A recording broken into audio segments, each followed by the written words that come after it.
in cold, hard cash. Let's take this shit to the casino and run it up to the moon.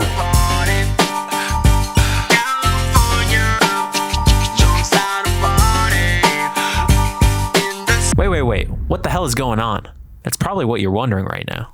Well, allow me to explain.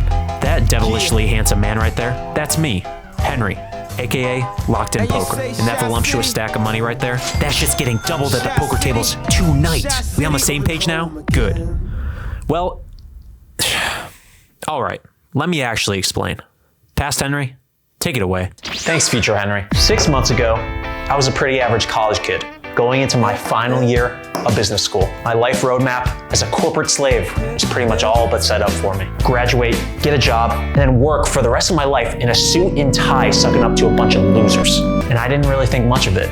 I mean, I guess that's just the way life goes.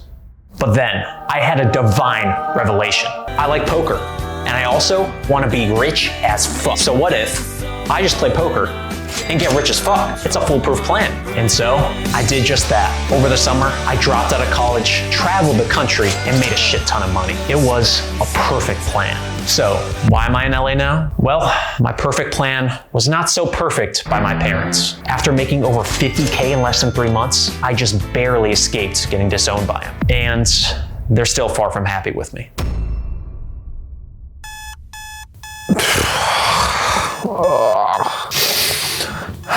Henry, get out of bed, you loser! But Mom, I hit the 100K bankroll goal. Aren't you proud of me? Fuck no, you disappoint me every time I look at you. Why can't you be more like your little brother and graduate from Harvard? Yeah, you suck. Okay, I don't even have a little brother. Maybe this is more of an expression of my subconscious mental state. Maybe I should go to therapy and figure my shit out. Ugh. Anyways, this next part's actually accurate. You can't just live in this house and do whatever you want, Henry. If you don't want to get kicked out, you're gonna have to start putting that bankroll money to rent. Rent? I'm not paying fucking rent. Yeah, so I legit got kicked out. What the fuck? Fuck. Just roll the intro already. Hello, and welcome to season 2 of I Dropped Out of College to Play Poker, a series where I dropped out of college to play poker. Yeah, pretty straightforward. In season 1, I doubled my bankroll from $50,000 to $100,000 in less than 3 months in order to avoid getting disowned by my parents. But they still kicked me out of the house. So now, I'm heading to the West Coast with the goal of hitting a $250,000 bankroll before I return home for the holidays to see my parents. And then maybe, just maybe, they'll love me again. And this is where we're currently at. All right, we're at the airport, heading to the City of Stars, Los Angeles. Why LA, you might ask? Huge live streams, huge games, and a shit ton of money to be made. And also I threw a dart. First attempt here, guys. Let's see where this dart goes. I have no clue where it's gonna go. On 3, 2, 1. Oh my God, guys, where did this land? Let's go. LA, Los Angeles. No freaking way. Why is there tape? What do you mean? There's tape there. Now for some context on season 1, it's a pretty long story, but pretty much I dropped out, moved to Miami for 2 weeks, made some money, moved to Dallas for a month, made a lot of money, and then returned home and hit a $100,000 bankroll. Huh, I guess it wasn't that long. And an important thing to note, my bankroll has actually shifted from 100K since the end of season 1 till now. In the past month, I've been grinding online and have made an additional $30,000 in profit. So our current bankroll now sits at $130,000. Anyways, we gotta catch this flight, and you know what that means. Cue the travel montage.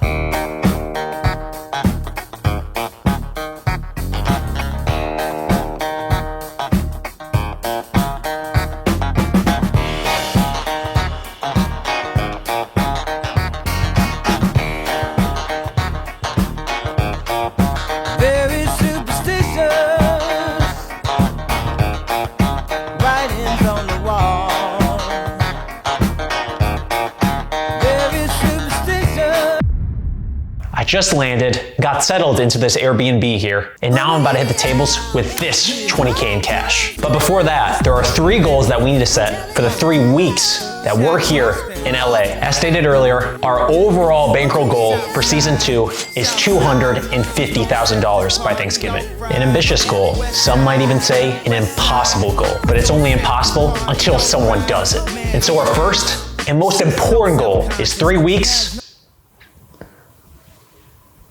and 30K profit here in LA. We gotta start making strides to that 250K goal immediately. Goal numero dos. Get on some sick ass live streams. You wanna be a big boy? Well, you gotta eat at the big boy table. And goal number 3, grind the content. I'm gonna be ramping up the production, and I'm gonna be taking all you guys along with me on this journey. So make sure you guys stay locked in to the channel, because we're gonna be on our Bruno Mars shit, putting out strictly bangers. But enough yapping. It's time for some poker. Beautiful girls all over the world. I could be chased. What's up, guys? Just got here. Hustlers Casino. First time I've ever been here. First day in LA, and we come straight here. So let's see what we can do tonight. Yeah. Nothing on you. Nothing on you, babe. Nothing on you. We are back.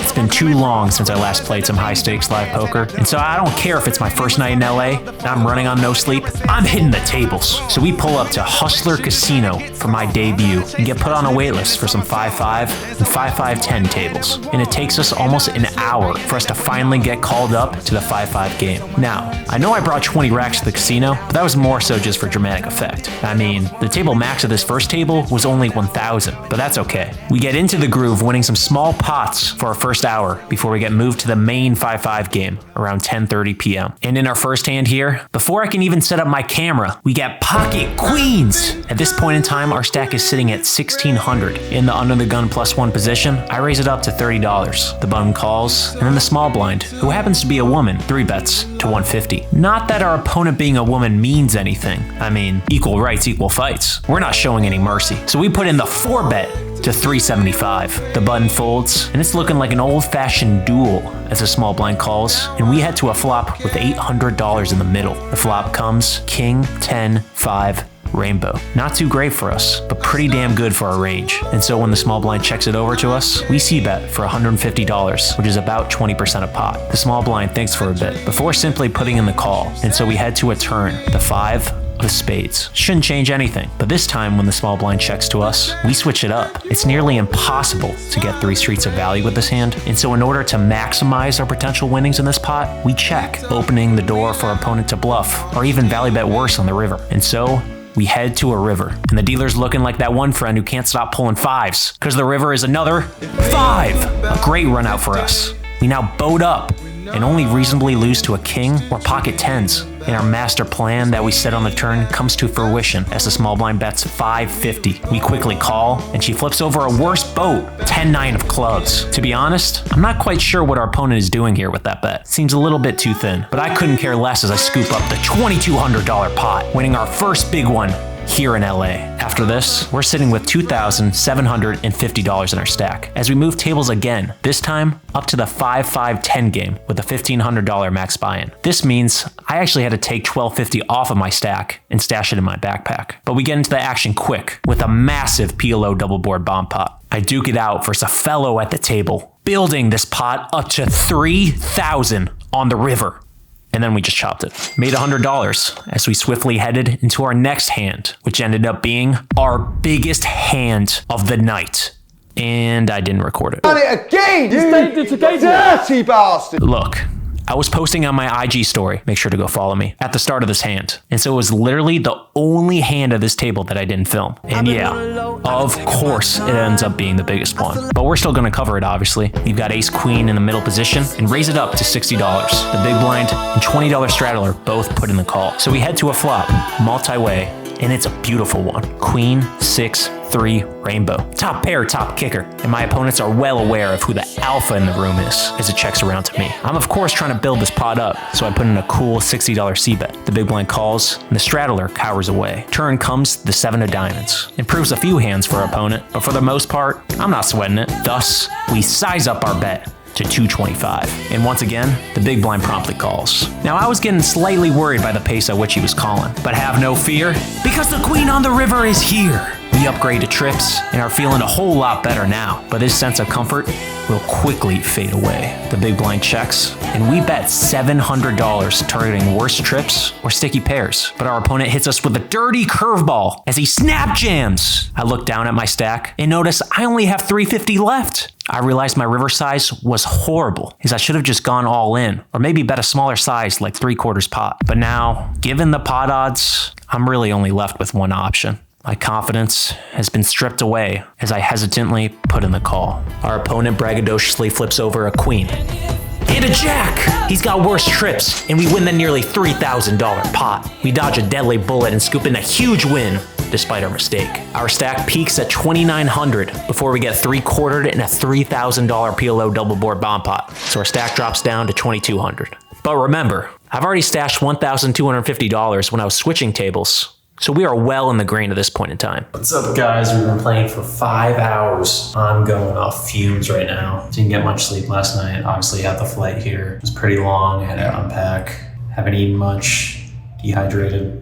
A lot of bad factors going in, but we're still up. I think we're still playing well, up around 3,000. I'm just so pissed I didn't catch the 2 or 3 big hands of the night. Anyways, don't know how much longer I'm gonna go because I am literally about to fall asleep, but we'll see. Heading into the final stretch of the night, we've got 2 quick hands to cap things off. First up, pocket queens once again, this time in the small blind. We 3-bet to 160 after the button opens to 40. The big blind and button call me, and we head to a jack 8-4 flop with $500 in the middle. Now we definitely want to check some of our overpairs here, but queens need a lot of protection. So we bet this time. For half pot, $250. Only the button calls. And so we go to a turn heads up, and like Shaq at the free throw line, it's a brick. The 2 of clubs. We're looking to get it all by the river. And even though I dropped out of college, I still know what really matters. How to set up a geometric river jam. We bet 600 on the turn, and my aura is simply too much for the button to handle. As he folds, cheeky little 1K pot as we profit $585. Now this is when the shit turns into a graveyard, as I go beyond card dead. If the average person wasn't getting dealt shit and was operating on 4 hours of sleep after a full day of travel, they'd probably just pack it up and get the fuck out. But me? I was battling demons. Spam 3-betting a bunch of garbage and farming folds either pre-flop or on the flop. Honestly, shit might be the new meta. I can barely keep my eyes open, but we wrap our night up looking down at Ace King. We're in the button, and the hijack with only 300 in the stack opens to $30. Now I'm of course trying to bully this dude, so I 3-bet to 100. The big blind cold calls, as does the hijack. The flop comes King Jack 7, 2 spades. Nice. We are getting ready to put in a C-bet when the big blind decides to donk out for 225. The little guy in the hijack puts the rest of his chips in the middle, which was 200. And while we could put in a raise, we opt to just call. Turn comes the 7 of clubs. Now the big blind checks, and I bet 400, hoping to get called by draws or worse King X. But unfortunately, the big blind folds. But the dealer reveals a king on the river, giving us a boat, which we reveal to the hijack, who groans and then mucks. Another 1K pot, this time with a profit of $625. That just about wraps up our night. We play a few small pots that we lose and end the session at 3:30 a.m. with $3,200 in our stack. This, along with the $1,250 that I stashed while switching tables, as well as the $1,500 extra from my original buy-in, and we cashed a total of $5,937. Not too shabby for day one. Just finished our session. It is currently 3:40 a.m. and we got to get back to our Airbnb and get some sleep. I was absolutely dying, but great session nonetheless. Don't necessarily think we played the best, but we ran well and found good spots generally and ended up cashing out for $5,937. So that is a profit of just over $3,400. So great session, huge for the bankroll. Great start for the LA trip. Back in the car now, about to head out. The one thing I'm mad about, my big 3 hands somehow were in sequences where I wasn't filming. You know, I film almost all of my hands. Sometimes my phone will either run out or, you know, I'm moving tables, moving seats, so we'll turn off the camera. Happy with our session. It's a great start for LA. Let's keep this shit going. Let's make some money. Let's hit our goal of making 30K here in LA. 3K on the first day. We're past the pace. So that is great.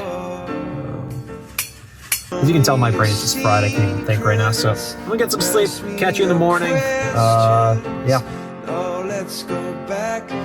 We can't be staying up this late anymore. Fix our sleep schedule, stay consistent with it, commit to it. So we're gonna try to do that moving forward. Probably won't work.